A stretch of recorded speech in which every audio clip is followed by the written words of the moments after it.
السلام علیکم. Hello guys, آپ سب کیسے ہیں؟ امید کرتی ہوں کہ آپ سب خیریت سے ہوں گے. آج میں آپ کے ساتھ ایک بہت پیاری بات شیئر کروں گی کہ سخت کلامی کا جواب نرمی سے دینا بڑے کمال کی بات ہے، اور برداشت کی یہ صلاحیت خوش نصیبوں کو ہی ملتی ہے. یا اللہ ہمیں عاجزی، انکساری اور درگزر اور توبہ کرنے والے ان لوگوں میں شامل فرما جو تیری رضا کے آگے سر جھکاتے ہیں، اور جن کو تو پسند کرتا ہے کہ جب آپ کسی سے بات کریں تو نرمی سے بات کریں. سامنے والا کتنے ہی غصے میں کیوں نہ ہو، اگر آپ اس سے نرمی سے بات کریں گے یا ملائم بات کریں گے تو اس کا غصہ دور ہو جائے گا. اللہ تعالیٰ نے زبان کے اندر ہڈی نہیں بنائی کہ اس کے اندر نرم لوتھڑا بنایا. مقصد کیا تھا کہ میرے بندے، جس طرح میں زبان کو نرم بنا رہا ہوں اسی طرح تو اپنی گفتگو کو بھی نرم رکھنا تاکہ دل ملے رہے. اپنے اندر نرمی کو پیدا کر لیں. حدیث شریف میں ہے کہ جس چیز میں نرمی ڈال دی گئی وہ خوبصورت بھی ہے، اور جس چیز سے نرمی نکال دی گئی وہ بدصورت بن جاتی ہے. آپ نے اگر کسی سے بات کہنی ہے تو اس میں نرمی ڈالیں، پیار سے کہیں، دیکھنا ہے کتنی خوبصورت بات بن جاتی ہے. آپ وہی بات سختی سے، ڈانٹ سے کہیں، وہ کتنی بدبودار اور بدصورت ہو جاتی ہے. تو نرمی، اللہ کے نبی صلی اللہ علیہ وسلم کو جتنی نرمی پسند ہے اور جتنی آپ نرمی اختیار کرتے تھے، ہمیں اس کی مثال نہیں ملتی. جس طرح سرداروں کے گردن تلواریں نہیں جھکا سکتی، اللہ کے نبی کی نرمی نے ان کی گردن کو جھکا دیا اور انہوں نے اسلام قبول کر لیا. ایک بہت بڑا سردار تھا، اپنی قوم کا بہت بڑا چودھری تھا. صحابہ نے انہیں پکڑ لیا اور کہا، نبی پاک صلی اللہ علیہ وآلہ وسلم اسلام کا دشمن پکڑا گیا ہے، اور لا کر مسجد نبوی میں باندھ دیا. روزانہ نبی پاک صلی اللہ علیہ وسلم مسجد نبوی آتے اور کہا اس سردار سے کہ کیسے ہو، کیا حال ہے آپ کا؟ اور وہ تھا، سردار اکڑ تو تھی، مجھے قتل کرو گے تو تم میں بھی قتل کر دیا جائے گا. حالانکہ ہاتھ اس کے بندھے ہوئے ہیں، پھر بھی اکڑ اتنی کہ تم مجھے قتل کرو گے تو خود قتل ہو جاؤ گے. میں اکیلا نہیں، میرے پیچھے پورا قبیلہ ہے، میرے پیچھے میری قوم ہے. اگر مجھے چھوڑ دو گے اور مجھ پر رحم کرو گے تو تمہیں بھی ہم چھوڑ دیں گے اور مال سے نوازیں گے. تو اللہ کے نبی نے مسکرایا اور کہا، ان کو بکری کا دودھ پلاؤ. دوبارہ اگلے دن پھر اللہ کے نبی آئے اور اسی سردار سے پوچھا کہ کیسے ہو، کیا حال ہے؟ پھر اس نے وہی الفاظ کہے کہ اگر مجھ کو قتل کرو گے تو تم بھی قتل ہو جاؤ گے، اور مجھ پر رحم کرو گے تو تمہیں بھی ہم چھوڑ دیں گے. پھر دوبارہ اللہ کے نبی مسکرائے اور کہا، ان کو دودھ پلاؤ. تیسرے دن دوبارہ آئے اور کہا کہ اس کو رہا کر دو. تو سردار حیران رہ گیا، باہر گیا، غسل کیا، اندر آیا اور کہا کہ مجھے آج سے پہلے بدترین شہر مدینہ لگتا تھا، بدترین دین اسلام لگتا تھا، نعوذ باللہ بدترین شخص آپ لگتے تھے، لیکن آج کے بعد میری اگر زندگی گزرے گی تو آپ کے قدموں میں گزرے گی. اور کلمہ پڑھا، اور اب سب سے محبوب شہر مدینہ ہے. میرے دل میں سب سے محبوب شخص آپ ہیں، اور آپ سے زیادہ مجھے آپ کا دین بھی محبوب ہے. یہ کیا تھا؟ نرمی، پیار، محبت سے پیش آئیں.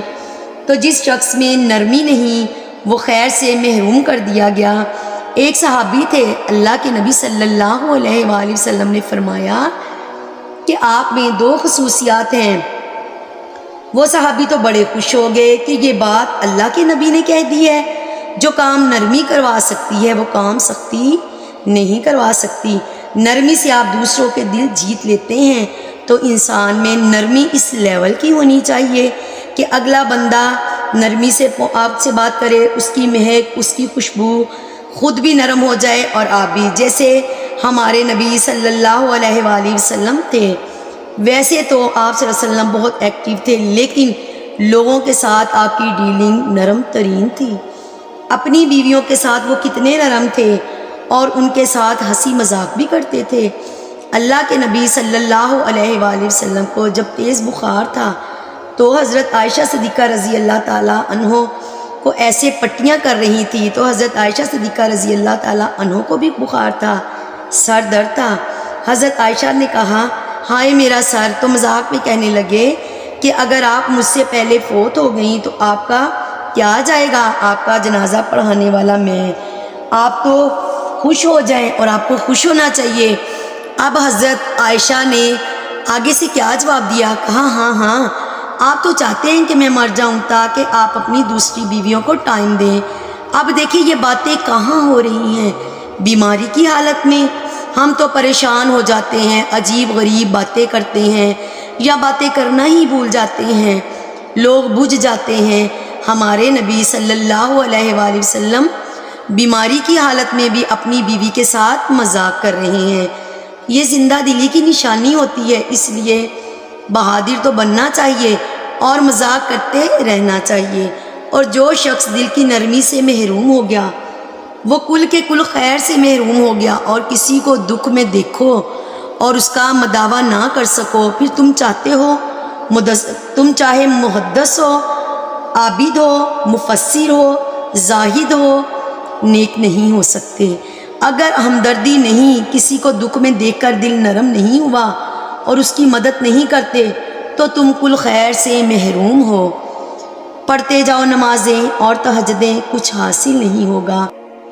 اس پر آخری آیت قرآن کی جو ہے، ہرگز نہیں پہنچ سکتے نیکی کے مقام کو، خرچ کرو ان میں سے جو تمہیں پسند ہو۔ قمیض پھٹ گئی ہے دے دو کسی کو، یہ نہیں ہے صدقہ خیرات، تم اپنی محبوب چیز دو۔ یہ ساری چیزیں تب ہوں گی آپ کے دل نرم ہوں گے، نرمی والے ہوں گے، ہمدردی والے ہوں گے۔ ہمدردی بھی تبھی آئے گی جب دل میں دوسروں کے لیے نرم گوشہ ہوگا، احساس ہوگا، خیال ہوگا۔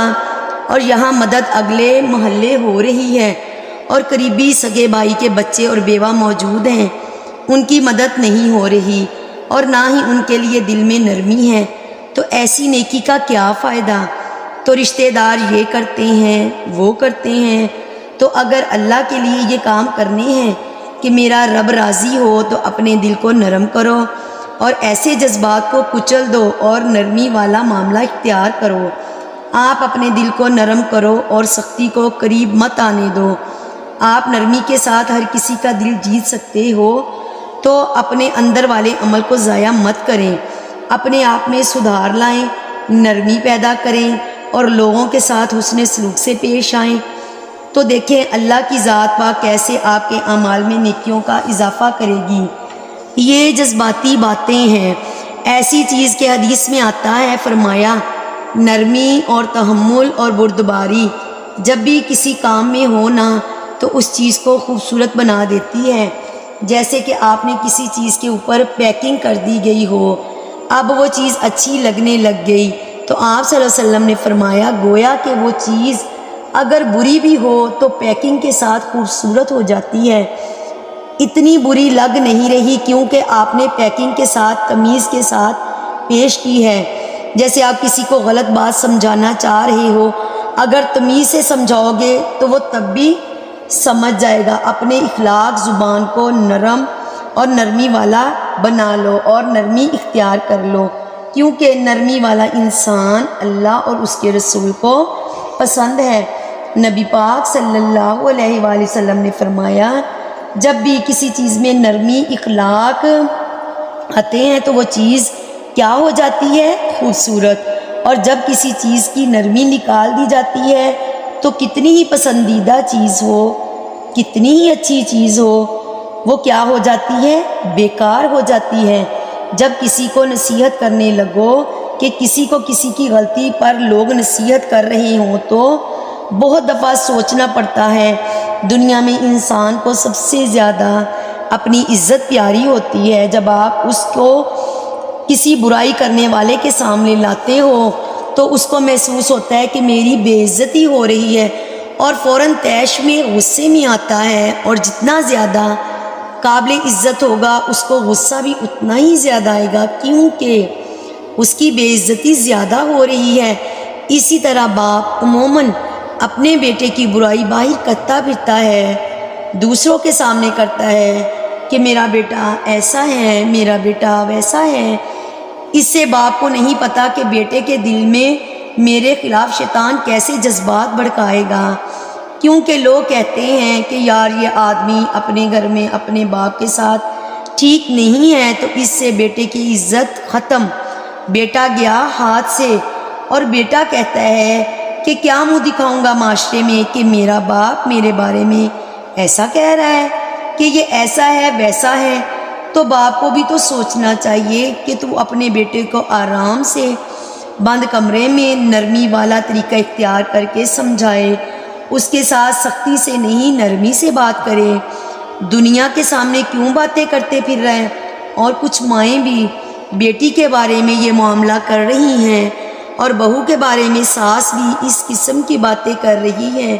بس وہی بات ہے کہ نبی پاک صلی اللہ علیہ وآلہ وسلم نے فرمایا یہ جو زبان ہے یہ انسان کو اوندے منہ جہنم میں پھینک دیتی ہے۔